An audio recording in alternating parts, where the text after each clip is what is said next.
मुंबई वो शहर जो कभी सोता नहीं। 26 नवंबर 2008 वेडनेसडे। हवा में अरब सागर की नमी थी। शहर अपनी रोज की भाग दौड़ में लगा था। किसी को नहीं पता था अंधेरा होने वाला है। ऐसा अंधेरा जो इस तारीख को शहर की रूह में हमेशा के लिए छाप देगा। पहली गोलियां छत्रपति शिवाजी टर्मिनस पर चली। आम लोगों से भरा रेलवे स्टेशन जंग का मैदान बन गया। गोलियों की आवाज से हवा गूंज उठी। खून और दहशत फैल गई। आतंकवादी अपने ऑटोमेटिक हथियारों और ग्रेनेड के साथ बड़ी सटीकता से आगे बढ़ रहे थे। उनका निशाना बेगुनाह लोग। दहशत जंगल की आग की तरह फैल गई। मुंबई का दिल हमले के नीचे था। मशहूर सीएसटी से लेकर आलीशान ताजमहल होटल तक दहशत शहर की रगों में दौड़ गई थी और कोई भी सुरक्षित नहीं था। लेकिन इस अफरा तफरी में हिम्मत की कहानियां भी सामने आने लगी। आम लोगों की कहानियां जो असाधारण हालात में फंस गए थे। कहानियां जो हमेशा के लिए मुंबई की भावना को परिभाषित करेंगी। ताजमहल पैलेस होटल, विलासिता और भव्यता का प्रतीक, एक ऐतिहासिक जगह। उस भयानक रात को यह एक युद्ध का मैदान बन गया। आतंकवादियों का एक समूह होटल में घुस गया। उनके चेहरे नफरत से भरे हुए थे।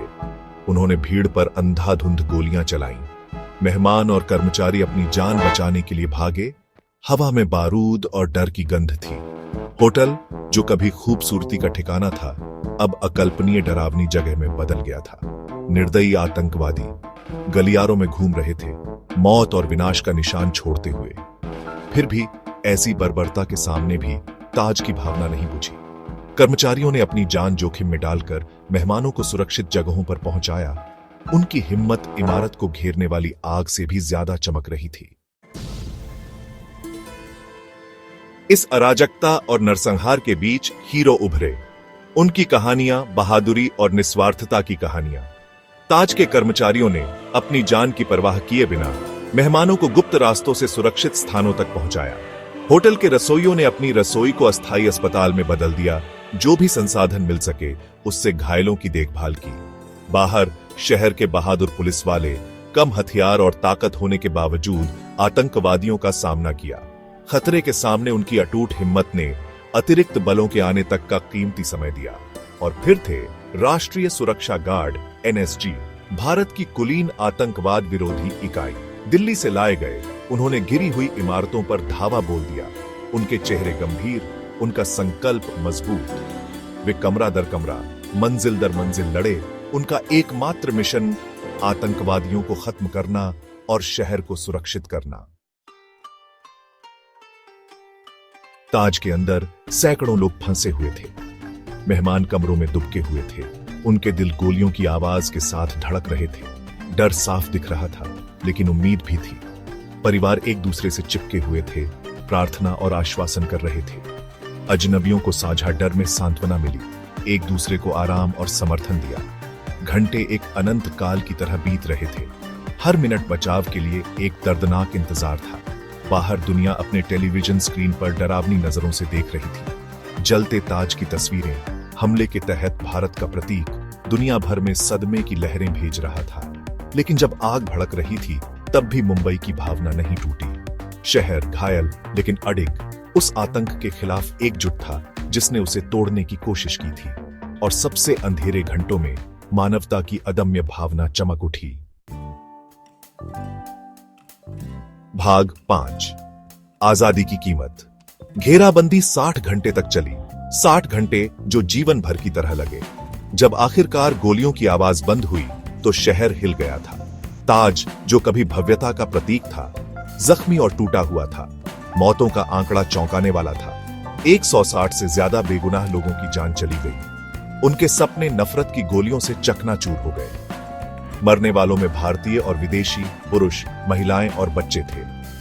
हर जान का जाना आतंक की मानवीय कीमत की एक कठोर याद दिलाता था। शहर ने अपने मृतकों का शोक मनाया। उनके नाम मुंबई की सामूहिक स्मृति में अंकित हो गए।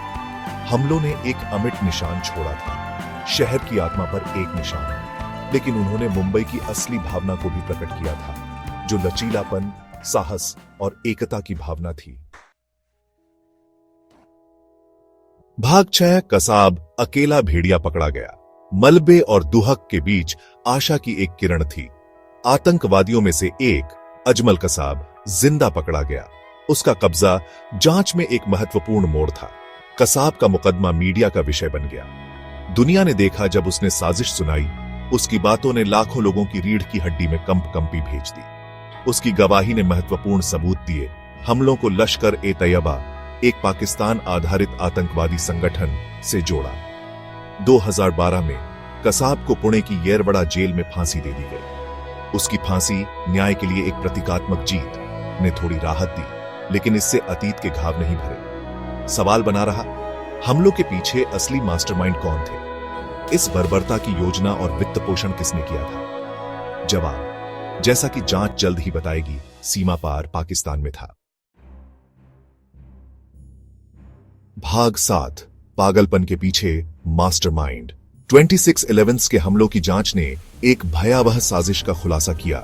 एक साजिश का जाल जो मुंबई की हलचल भरी सड़कों से लेकर अंतर्राष्ट्रीय आतंकवाद की अंधेरी दुनिया तक फैला हुआ था। इस सब के केंद्र में दो आदमी थे, डेविड हेडली और तहावुर राणा। डेविड हेडली एक पाकिस्तानी अमेरिकी हमलों का मास्टरमाइंड था। उसने मुंबई में ठिकानों की जासूसी की थी, लश्कर ए तैयबा को विस्तृत जानकारी दी थी। उसके मकसद, विचारधारा और व्यक्तिगत लाभ का एक जहरीला मिश्रण। तहावुर राणा एक पाकिस्तानी कैनेडियन हेडली का साथी था। उसने हेडली की यात्रा और उसकी गतिविधियों के लिए धन मुहैया कराने के लिए अपने आव्रजन व्यवसाय का इस्तेमाल करते हुए साजो सामान का समर्थन प्रदान किया था। साथ में उन्होंने एक ऐसी योजना बनाई थी जो मुंबई को उसके घुटनों पर ला देगी। उनके कब्जे और बाद के मुकदमों ने 26/11 के हमलों में पाकिस्तान स्थित आतंकी समूहों की भूमिका का पर्दाफाश किया। सबूत अकाट्य थे, फिर भी पाकिस्तान अपनी भागीदारी से इनकार करता रहा, अनभिज्ञता का दावा करता रहा और गैर राज्य अभिनेताओं को दोषी ठहराता रहा। भाग 8, न्याय में देरी लेकिन इनकार नहीं। न्याय की लड़ाई लंबी और कठिन थी। भारत ने मांग की कि पाकिस्तान 26/11 के हमलों के अपराधियों को न्याय के कटघरे में खड़ा करे। दुनिया ने अपनी सांस रोककर देखा, उम्मीद की कि पाकिस्तान को आखिरकार अपने कार्यों के लिए जवाबदेह ठहराया जाएगा। 2011 में तहावुर राणा को 26/11 के हमलों में उसकी भूमिका के लिए संयुक्त राज्य अमेरिका में दोषी ठहराया गया था। उसे 14 साल जेल की सजा सुनाई गई थी। लेकिन भारत की न्याय की तलाश अभी खत्म नहीं हुई थी। भारत चाहता था कि राणा को भारतीय धरती पर उसके अपराधों के लिए मुकदमे का सामना करने के लिए प्रत्यर्पित किया जाए। आखिरकार 2025 में वर्षों के राजनयिक प्रयासों और कानूनी लड़ाई के बाद राणा को भारत प्रत्यर्पित किया गया। नई दिल्ली में उसके आगमन पर राहत और गुस्से का मिलाजुला स्वागत किया गया। राहत की बात यह थी कि एक प्रमुख साजिशकर्ता को आखिरकार न्याय के कटघरे में लाया जा रहा था, और गुस्सा इस बात का था कि इसमें इतना समय लगा। राणा का प्रत्यर्पण भारत के लिए एक बड़ी जीत थी। 26/11 के हमलों के पीड़ितों के लिए न्याय की मांग के प्रति उसकी अटूट प्रतिबद्धता का प्रमाण। यह एक अनुस्मारक था कि आतंकवाद कोई सीमा नहीं जानता है और अंतर्राष्ट्रीय समुदाय को इस वैश्विक खतरे के खिलाफ लड़ाई में एकजुट होना चाहिए। भाग 9, एक शहर की आत्मा पर निशान। 26/11 के मुंबई हमले बहुत बड़े पैमाने पर एक त्रासदी थे। उन्होंने बिखरे हुए जीवन, टूटे हुए परिवारों और उस भयानक रात के आघात से जूझ रहे एक शहर का निशान छोड़ा। लेकिन इस तरह के अकल्पनीय नुकसान के बावजूद मुंबई की भावना नहीं टूटी।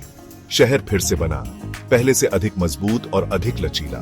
ताजमहल होटल, जो कभी शहर की भेद्यता का प्रतीक था, ने अपने दरवाजे फिर से खोले। इसकी भव्यता बहाल हुई, इसके लोगों की अदम्य भावना का प्रमाण। 26/11 के निशान गहरे हैं, लेकिन आतंकवाद के खिलाफ वापस लड़ने का शहर का संकल्प भी है। हमलों ने एक वेकअप कॉल के रूप में काम किया, एक कठोर अनुस्मारक कि 21वीं सदी में भी आतंकवाद का खतरा वास्तविक और हमेशा मौजूद है। आतंकवाद के खिलाफ लड़ाई अभी खत्म नहीं हुई है, लेकिन मुंबई, जो शहर कभी नहीं सोता, चमकता रहता है, उसकी भावना कम नहीं होती है। अंधेरे से जूझ रही दुनिया में आशा और लचीलापन की किरण।